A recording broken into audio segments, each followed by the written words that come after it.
ಈಗ ಎರಡನೇ ಹಂತದ ಮತ್ತು ಪೂರ್ಣ ಪ್ರಮಾಣದ ರಂಗ ಶಿಕ್ಷಣ ಕೇಂದ್ರವೊಂದನ್ನು ನಿರ್ಮಿಸಿ ಇಲ್ಲಿ ತರಗತಿ ಮತ್ತು ಹಾಲ್ ಸಭಾಂಗಣ ಇದರ ಜೊತೆಗೆ ವಸತಿ ಸಮುಚ್ಚಯ ಇದೆಲ್ಲವನ್ನ ಮಾಡಿ ಇದನ್ನೀಗ ಏಪ್ರಿಲ್ 16ರಿಂದ 20ರ ತನಕ ಅರೆಹೊಳೆ ದಿಬ್ಬಣ ಎನ್ನುವ ಕಾರ್ಯಕ್ರಮದಲ್ಲಿ ಅದನ್ನು ಲೋಕಾರ್ಪಣೆಗೊಳಿಸಬೇಕು ಎನ್ನುವ ಒಂದು ಸಂಕಲ್ಪವನ್ನು ಮಾಡಿದ್ದೇವೆ. ಅದರಂತೆ ಎಲ್ಲ ತಯಾರಿ ನಡೀತಾ ಇದೆ. ಅರೆಹೊಳೆಯ ದಿಬ್ಬಣ ಏಪ್ರಿಲ್ 16ರ ಬೆಳಿಗ್ಗೆಯಿಂದನೇ ಆರಂಭ ಆಗ್ತದೆ. ರಂಗಿನಾಟ ಎನ್ನುವ ಒಂದು ಶಿಬಿರವನ್ನು ಮಾಡ್ತಾ ಇದ್ದೇವೆ. ರಾಜ್ಯಾದ್ಯಂತ ಸುಮಾರು 60 ಜನ ಶಿಬಿರಾರ್ಥಿಗಳು ಇದಕ್ಕೆ ಹೆಸರನ್ನು ನೋಂದಾಯಿಸಿದ್ದಾರೆ. ಪ್ರತಿ ದಿವಸ ಬೆಳಿಗ್ಗೆ 7 ಗಂಟೆಯಿಂದ ಮಧ್ಯಾಹ್ನ 1:30ವರೆಗೆ ಇಲ್ಲಿ ಶಿಬಿರ ನಡೀತದೆ.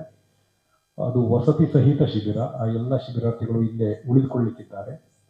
ಅದಾದ ನಂತರ ಪ್ರತಿದಿನ ಮಧ್ಯಾಹ್ನ 2:30ರಿಂದ ಬೇರೆ ಬೇರೆ ರೀತಿಯ ಸಾಂಸ್ಕೃತಿಕ ಕಾರ್ಯಕ್ರಮಗಳು ಈ ವೇದಿಕೆಯಲ್ಲಿ ಮತ್ತೆ ಕೆಳಗಿನ ಪ್ರಮುಖ ವೇದಿಕೆಯಲ್ಲಿ ನೆರವೇರಲಿಕ್ಕಿದೆ. 16ರ ಸಂಜೆ ಸ್ಯಾಕ್ಸೋಫೋನ್ ಕಚೇರಿಯಿಂದ ಇಲ್ಲಿನ ಸಾಂಸ್ಕೃತಿಕ ಕಾರ್ಯಕ್ರಮಗಳು ಆರಂಭವಾಗ್ತದೆ. ಅದಾದ ನಂತರ 5:30ರಿಂದ 7 ಗಂಟೆವರೆಗೆ ನಮ್ಮ ಅರೆಹೊಳೆ ಪ್ರತಿಷ್ಠಾನದ ನಂದಗೋಕುಲ ಕಲಾವಿದರು ಹೊಸದಾಗಿ ಒಂದು ನೃತ್ಯ ರೂಪಕವನ್ನು ನಿರ್ಮಾಣ ಮಾಡಿದ್ದೇವೆ. ಧರ್ಮಸ್ಥಳ ಕ್ಷೇತ್ರ ಮಹಾತ್ಮೆಯ ಕಥೆಯನ್ನು ಹೇಳುವ ನೃತ್ಯ ರೂಪಕ ಅದು. ಧರ್ಮ ಸಂಸ್ಥಾಪನಾರ್ಥಾಯ ಎನ್ನುವ ಹೆಸರಿನ ಈ ನೃತ್ಯ ರೂಪಕದ ಪ್ರಥಮ ಪ್ರದರ್ಶನ ಮತ್ತು ಅದರ ಪ್ರದರ್ಶನದ ಉದ್ಘೋಷವನ್ನ ಇಲ್ಲಿನ ಪ್ರಮುಖ ವೇದಿಕೆಯಲ್ಲಿ ನಾವು ಮಾಡಲಿಕ್ಕಿದ್ದೇವೆ. ಅದಾದ ನಂತರ ಮೊದಲ ದಿನದ ಕಾರ್ಯಕ್ರಮವಾಗಿ 8 ಗಂಟೆಯಿಂದ ಹನುಮಗಿರಿ ಮೇಳದವರಿಂದ ಸಾಕೇತ ಸಾಮ್ರಾಜ್ಞಿ ಎನ್ನುವ ಯಕ್ಷಗಾನ ಪ್ರದರ್ಶನ 101ನೆಯ ಪ್ರದರ್ಶನವಾಗಿ ಇಲ್ಲಿ ನಡೆಯಲಿಕ್ಕಿದೆ. ನಂತರ ಎರಡನೇ ದಿನದ ಕಾರ್ಯಕ್ರಮ 17ನೇ ತಾರೀಕು ಏಪ್ರಿಲ್ಗೆ ಯಕ್ಷ ನುಡಿಸಿರಿ ಬಳಗ ಸಿದ್ದಾಪುರ ಇವರ ನೇತೃತ್ವದಲ್ಲಿ ಅವರ ಪ್ರಾಯೋಜಕತ್ವದಲ್ಲಿ ಇಲ್ಲಿ ಯಕ್ಷಗಾನ ತಾಳಮದ್ದಳೆ ನಡೆಯಲಿಕ್ಕಿದೆ 2:30ರಿಂದ 5:30 ಗಂಟೆಯ ತನಕ. ಮತ್ತೆ 7 ಗಂಟೆಯಿಂದ ಮೈಸೂರಿನ ನಟನಾ ತಂಡ, ತಮಗೆಲ್ಲರಿಗೂ ಗೊತ್ತಿರಬಹುದು, ದಿಶಾ ರಮೇಶ್, ಮಂಡ್ಯ ರಮೇಶ್ ಅವರ ಮಗಳು ಪ್ರಮುಖ ಪಾತ್ರದಲ್ಲಿ ಅಭಿನಯಿಸುವ ಕಣಿವೆ ಹಾಡು ಎನ್ನುವ ನಾಟಕದ ಪ್ರದರ್ಶನ ನಡೆಯಲಿಕ್ಕಿದೆ. 18ನೇ ತಾರೀಕು ಏಪ್ರಿಲ್ ಮಧ್ಯಾಹ್ನ 2:30ಕ್ಕೆ ಇಲ್ಲಿ ಒಂದು 35-40 ಜನ ಆಸಕ್ತ ವಿದ್ಯಾರ್ಥಿಗಳು ನೃತ್ಯಾಭ್ಯಾಸವನ್ನು ಮಾಡ್ತಾ ಇದ್ದಾರೆ ಶ್ವೇತಾ ಅರೆಹೊಳೆಯ ನಿರ್ದೇಶನದಲ್ಲಿ. ಆ ನೃತ್ಯ ವಿದ್ಯಾರ್ಥಿಗಳಿಂದ ನೃತ್ಯ ಪ್ರದರ್ಶನ ಮತ್ತು ಅದರ ಜೊತೆಗೆ ಇನಿದನ್ ಮ್ಯೂಸಿಕಲ್ಸ್ ಎನ್ನುವ ಗೀತಾ ಬೈಂದೂರ್ ಅವರ ನೇತೃತ್ವದ ತಂಡದಿಂದ ಹಾಡುತ್ತಾ ಆಡುತ್ತಾ ಅನ್ನೋ ಒಂದು ಹಾಡುಗಳ ಸಮ್ಮಿಶ್ರಣದೊಂದಿಗೆ 2:30ರಿಂದ ಕಾರ್ಯಕ್ರಮ ನಡೆಯಲಿಕ್ಕಿದೆ. ಆ ದಿನ ಸಂಜೆ 5 ಗಂಟೆಗೆ ನಮ್ಮ ಈ ಅಷ್ಟೂ ದಿನಗಳಲ್ಲಿ ಬೇರೆ ಬೇರೆ ಸಭಾ ಕಾರ್ಯಕ್ರಮಗಳು ಇರುವುದಿಲ್ಲ. 18ನೇ ತಾರೀಕು ಸಂಜೆ 5 ಗಂಟೆಯಿಂದ 7 ಗಂಟೆಯವರೆಗೆ ಒಂದು ಸಭಾ ಕಾರ್ಯಕ್ರಮ ಮಾಡ್ತೇವೆ.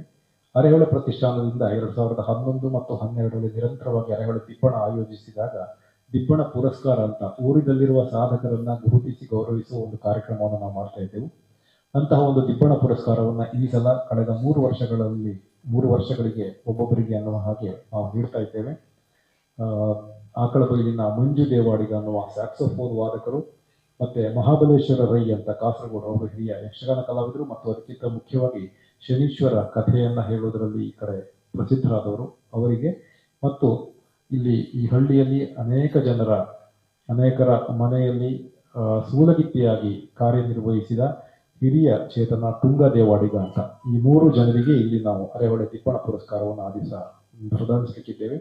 ಅಂದು ಮುಖ್ಯವಾಗಿ ನಮ್ಮ ಅರೆಹೊಳೆ ಪ್ರತಿಷ್ಠಾನದ ಗೌರವಾಧ್ಯಕ್ಷರು ಮತ್ತು ಕನ್ನಡ ಸಾಹಿತ್ಯ ಪರಿಷತ್ತಿನ ಮಾಜಿ ರಾಜ್ಯಾಧ್ಯಕ್ಷರಾಗಿರುವ ಧರ್ಮದರ್ಶಿ ಡಾಕ್ಟರ್ ಹರಿಕೃಷ್ಣ ಪುದೂರ್ ಅವರ ಅಧ್ಯಕ್ಷತೆಯಲ್ಲಿ ಆ ಕಾರ್ಯಕ್ರಮ ನಡೆಯಲಿಕ್ಕಿದೆ.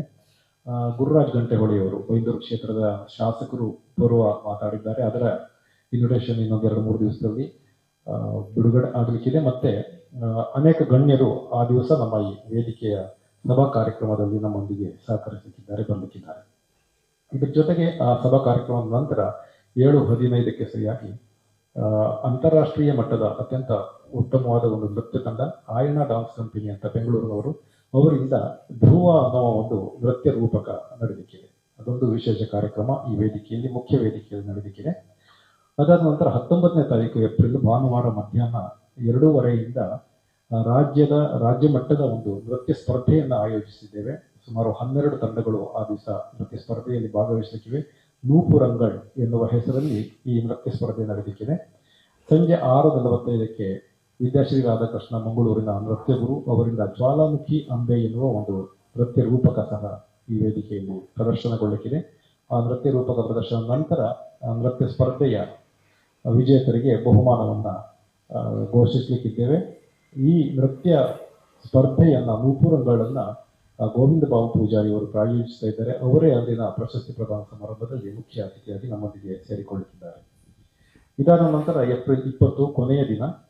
ಆ ದಿನ ನಾವು ಈ ಮೊದಲೇ ಹೇಳಿದ ಹಾಗೆ ಬೆಳಿಗ್ಗೆ 7 ಗಂಟೆಯಿಂದ 1:30ವರೆಗೆ ರಂಗ ತರಬೇತಿ ಶಿಬಿರ ನಡೀತದೆ, ರಂಗಿನಾಟ. ಆ ಶಿಬಿರಾರ್ಥಿಗಳು 5 ದಿವಸ ಏನು ಕಲಿತಿದ್ದಾರೆ ಅನ್ನೋದನ್ನ ಇಲ್ಲಿ ನಮಗೆ ಪ್ರಸ್ತುತಿಗೊಳಿಸಲಿಕ್ಕಿದ್ದಾರೆ. ಈ 5 ದಿನಗಳ ರಂಗಿನಾಟದಲ್ಲಿ ಬೆಂಗಳೂರಿನ ಆದಿಮೂಲ ಎನ್ನುವ ತಂಡ, ರಾಜಗುರು ಹೊಸಕೋಟೆ ಮತ್ತು ನಯನ ಸೂರ ಅಂತ ಆ ಇಬ್ಬರು ರಂಗ ಕರ್ಮಿಗಳು ಬೇರೆ ಇತರ ಸಂಗೀತಗಾರರೊಂದಿಗೆ ಈ ಶಿಬಿರಾರ್ಥಿಗಳಿಗೆ ರಂಗಗೀತೆಗಳನ್ನು ಮತ್ತು ಜಾನಪದ ಗೀತೆಗಳನ್ನು ಹೇಳಿಕೊಡ್ತಾರೆ. ಅವರ ಜೊತೆಗೆ ಆ ದಿನ 20ನೇ ತಾರೀಕು ಮಧ್ಯಾಹ್ನ 2:30ರಿಂದ ರಂಗ ಗೀತೆಗಳನ್ನು ಈ ವೇದಿಕೆಯಲ್ಲಿ ಹಾಡಿ ತೋರಿಸಲಿಕ್ಕಿದ್ದಾರೆ. ಅದಾದ ನಂತರ ಒಂದು ಪುಟ್ಟದಾದ ಸಭಾ ಕಾರ್ಯಕ್ರಮದಲ್ಲಿ ಸಮಾರೋಪ ಸಮಾರಂಭವನ್ನು ಮಾಡ್ತೇವೆ. ಮತ್ತೆ 7:15ಗೆ ನಾರಸಿಂಹ ಎನ್ನುವ ಮಾನಸಿ ಸುಧೀರ್ ನೇತೃತ್ವದ ನೃತ್ಯ ನಿಕೇತನ ಕೊಡವರು ಇವರಿಂದ ಒಂದು ನೃತ್ಯ ರೂಪಕ ನಡೆಯಲಿಕ್ಕಿದೆ. ಇದಿಷ್ಟು ಈ 5 ದಿನಗಳಲ್ಲಿ ನಡೆಯುವ ಒಂದು ವಿಶಿಷ್ಟವಾದ ಕಾರ್ಯಕ್ರಮಗಳು. ಅರೆಹೊಳೆ ದಿಬ್ಬಣ ಅನ್ನೋದು ನಾವು ಅರೆಹೊಳೆ ಪ್ರತಿಷ್ಠಾನ ಆರಂಭಿಸಿದ 2 ವರ್ಷ ಇಲ್ಲಿ ಮಾಡಿದ್ದೆವು. ಅದಾದ ನಂತರ 2023ರಿಂದ ಮತ್ತೆ ನಿರಂತರವಾಗಿ ಮಾಡ್ತಾ ಇದ್ದೇವೆ. ಅರೆಹೊಳೆ ಜಾತ್ರೆ ಸಂದರ್ಭದಲ್ಲಿ ಆಗುವ ಈ ಅರೆಹೊಳೆ ದಿಬ್ಬಣವನ್ನು ಈ ಸಲ ಈ ಕಾರ್ಯಕ್ರಮ ಉದ್ಘಾಟನೆಯ ಹಿನ್ನೆಲೆಯಲ್ಲಿ ಏಪ್ರಿಲ್ನಲ್ಲಿ ಆಯೋಜಿಸ್ತಾ ಇದ್ದೇವೆ.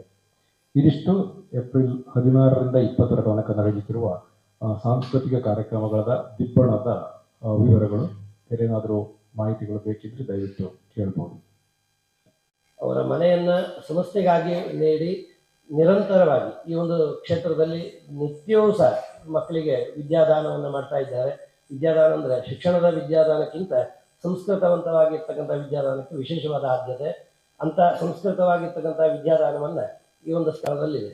ಅದರಲ್ಲೂ ಇವರು ಇಟ್ಟಂಥ ಹೆಸರು ಹಾಗೆ ಸಾಮಾನ್ಯವಾಗಿ ಎಲ್ಲ ಹೆಸರಿಡುವುದು ತನ್ನ ವೈಯಕ್ತಿಕವಾದ ಹೆಸರು ಅಥವಾ ಅವರ ಮೊಮ್ಮಕ್ಕಳು ಅಥವಾ ಅವರ ಹಿರಿಯವರು ಯಾರ್ದೂ ಹೆಸರಿಡ್ತಾರೆ. ಒಂದು ಊರಿನ ಹೆಸರನ್ನು ಬೆಳೆಸಬೇಕು, ಆ ಊರಿನ ಹೆಸರು ಇಡೀ ರಾಜ್ಯ ಮಟ್ಟಕ್ಕೆ ಪ್ರಸರಿಸಬೇಕೆನ್ನುವಂಥ ಬಹುದೊಡ್ಡ ಒಂದು ಕನಸನ್ನು ಇಟ್ಟಂಥವರು ನಮ್ಮ ಸದಾಶಿವರವರು. ಅಂತ ಹೆಸರು ಇಟ್ಟು ಅರೆಹೊಳೆ ಎನ್ನುವಂಥ ಅರೆಹೊಳೆ ಎನ್ನುವ ಶಬ್ದವೇ ಹಾಗೆ ಆಶ್ಚರ್ಯವಾಗಿರ್ತಕ್ಕಂಥ ಒಂದು ಕ್ಷೇತ್ರ. ಅಂಥ ಕ್ಷೇತ್ರದಲ್ಲಿ ಈ ಅರೆಹೊಳೆ ಪ್ರತಿಷ್ಠಾನ ಎನ್ನುವ ಒಂದು ಸಂಸ್ಥೆಯನ್ನು ಹುಟ್ಟಾಕಿಸಿದ್ದಾರೆ. ಪ್ರತಿಷ್ಠಾನ ಅಂತ ಹೇಳಿದರೆ ಸ್ಥಿರವಾಗಿರ್ತದೆ ಅಂತೇಳಿ. ನಾವು ದೇವಾಲಯಗಳೆಲ್ಲ ಹೋದಾಗ ದೇವರನ್ನು ಪ್ರತಿಷ್ಠಾಪನೆ ಮಾಡಿದ್ದೇವೆ ಅಂತೇಳಿ. ಆದರೆ ಇದು ಪ್ರತಿಷ್ಠೆ ಅಂತ ಹೇಳಿದರೆ ದೇವರ ಪ್ರತಿಷ್ಠೆ ಅಲ್ಲ, ಒಂದು ಸಂಸ್ಥೆ ಇಲ್ಲಿ ಪ್ರತಿಷ್ಠೆ ಆಗಿದೆ ಅಂತ ಹೇಳಿ. ಇಲ್ಲಿ ಪ್ರತಿಷ್ಠೆ ಅಂತ ಹೇಳಿದರೆ ನಿರಂತರ ಇರ್ತದೆ ಎನ್ನುವ ಅರ್ಥವೂ ಇದೆ. ಅಂತ ಒಂದು ಸಂಸ್ಕಾರವುಳ್ಳವಂಥ ಹೆಸರನ್ನು ಇಟ್ಟು ಈ ಒಂದು ಸಂಸ್ಥೆ ಬೆಳೆಸ್ತಾ ಇರುವುದು ಇದು ನಮ್ಮ ಊರಿನ ಹೆಮ್ಮೆ ಎನ್ನಲಿಕ್ಕೆ ಇನ್ನೊಮ್ಮೆ ಖುಷಿ ಪಡುವಂಥ ವಿಚಾರ. 64 ವಿದ್ಯೆಗಳಲ್ಲಿ ಈ ಸಂಗೀತಕ್ಕೆ ಅಥವಾ ಕಲೆಗೆ ಅಥವಾ ಜ್ಞಾನಪೂರ್ವಕವಾಗಿರ್ತಕ್ಕಂಥ ಯಾವುದೇ ಒಂದು ಕಲೆ ಇರಲಿ ಅದಕ್ಕೆ ವಿಶೇಷವಾದ ಆದ್ಯತೆ ಅಂತಕ್ಕಂಥದ್ದಿದೆ. ನಾವು ಹೇಳುವುದಿಷ್ಟೇ, ನಮ್ಮೂರಲ್ಲಾಗುವ ಈ ಒಂದು ಅತಿ ಸುಂದರವಾದ ದಿಬ್ಬಣ ಎನ್ನುವ ಹೆಸರೇ ಹಾಗೆ.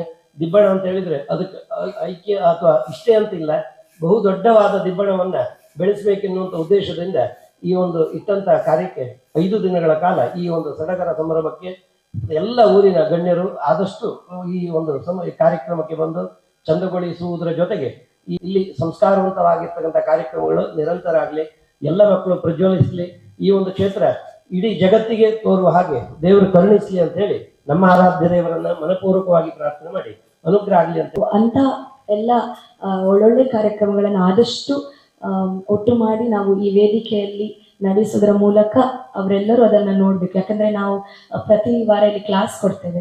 ಮಕ್ಕಳಿಗೆ ಸ್ಟಾರ್ಟಿಂಗಿಂದ ಎಕ್ಸ್ಪ್ಲೇನ್ ಮಾಡಬೇಕಾಗ್ತದೆ. ಯಾಕಂದ್ರೆ ಸಣ್ಣ ಮಕ್ಕಳು ಬರ್ತಾರೆ, ಅವ್ರ ಹತ್ರ ಫೋನ್ ಇಲ್ಲ, ಅವ್ರು ಸೋಷಿಯಲ್ ಮೀಡಿಯಾದಲ್ಲೂ ನೋಡು ತುಂಬ ಕಮ್ಮಿ ಇರ್ತದೆ. ಸೊ ಅವರಿಗೆಲ್ಲ ಈ ಕಾರ್ಯಕ್ರಮಗಳನ್ನು ನಾವು ರೆಫರ್ ಮಾಡಿ ಅವ್ರು ಈ ಥರ ಪರ್ಫಾರ್ಮ್ ಮಾಡ್ತಾರೆ, ಈ ಥರ ಪರ್ಫಾರ್ಮ್ ಮಾಡ್ತಾರೆ ಅಂತ ಹೇಳೋದಕ್ಕೂ ಅವರನ್ನೇ ಕರೆಸಿ ಆ ಮಕ್ಕಳಿಗೆ ಕಾರ್ಯಕ್ರಮಗಳನ್ನು ತೋರಿಸೋದಕ್ಕೂ ತುಂಬ ಡಿಫ್ರೆನ್ಸ್ ಇರ್ತದೆ. ಸೊ ಒಂದು ಶಾರ್ಟ್ ಟರ್ಮ್ ಅಲ್ಲದೆ ಲಾಂಗ್ ಟರ್ಮ್ ಗೋಲ್ ಆಗಿ ನಾವು ಇದನ್ನು ನಡೆಸ್ತಾ ಇದ್ದೇವೆ. ಒಂದೊಂದು ಕ್ಲಾಸ್ ಕೊಡೋದು ವಾರಕ್ಕೆ ಒಂದೇ ಸಲ ಇರಬಹುದು, ಆದರೆ ಅವರ ಆ ಒಂದು ಏನಂತಾರೆ ಆ ಇಂಪ್ರೆಷನ್ ಅವರ ಮೇಲೆ ಇನ್ನೂ ಕೂಡ ಬೀರ್ಲಿ, ಅದು ಎಫೆಕ್ಟಿವ್ ಆಗಲಿ ಅನ್ನೋ ಕಾರಣ ಕೂಡ, ಆ ಉದ್ದೇಶ ಕೂಡ ಒಂದು. ಸೊ ಈ ರೀತಿ ಬೇರೆ ಬೇರೆ ಒಳ್ಳೊಳ್ಳೆ ಕಾರ್ಯಕ್ರಮಗಳನ್ನು ಆಗಲೇ ಹೇಳಿದ ಹಾಗೆ ಸಭಾ ಕಾರ್ಯಕ್ರಮ ಒಂದು ದಿನ ಇರಬಹುದು, ಆದರೆ ಬಾಕಿ ಅಷ್ಟು ಎಷ್ಟಾಗ್ತದೋ ಅಷ್ಟು ಸಾಂಸ್ಕೃತಿಕ ಕಾರ್ಯಕ್ರಮಗಳು ಈ ವೇದಿಕೆಯಲ್ಲಿ ನಡೀಲಿಕ್ಕಿದೆ.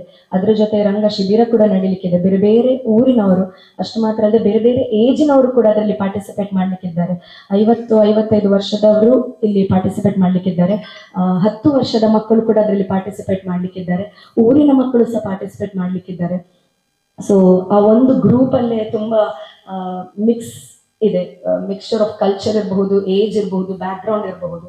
ಸೊ ದಿನನಿತ್ಯವೂ ಈ ಇಡೀ ಹಳ್ಳಿಯಲ್ಲಿ, ಬರೀ ಇಲ್ಲಿ ಮಾತ್ರ ಅಲ್ಲ, ನಾವು ಹಾಡನ್ನ ಕಲಿತೇವೆ, ಅಲ್ಲಿ ಹೊಳೆ ದಡದಲ್ಲಿ ಕಲಿಬಹುದು, ದೇವಸ್ಥಾನದ ಎದುರು ಕಲಿಬಹುದು, ಗದ್ದೆಯಲ್ಲಿ ಬೆಳಿಗ್ಗೆದ್ದು ಕಳರಿ ಮಾಡೋದಿರಬಹುದು. ಸೊ ಈ ಥರ ಬೇರೆ ಬೇರೆ ಆಕ್ಟಿವಿಟೀಸ್ ಇಂದ ಇದೊಂದು ಒಳ್ಳೆ ಬಾಂಡ್ ಕೂಡ ಕ್ರಿಯೇಟ್ ಆಗ್ತದೆ. ಸೊ ಈ ರೀತಿ ಬೇರೆ ಬೇರೆ ಎಲ್ಲ ಆಂಗಲ್ ಇಂದ ನಾವು ವರ್ಕ್ ಮಾಡಬೇಕು ಅನ್ನುವ ಉದ್ದೇಶದಲ್ಲಿ ಹೊರಟಿದ್ದೇವೆ.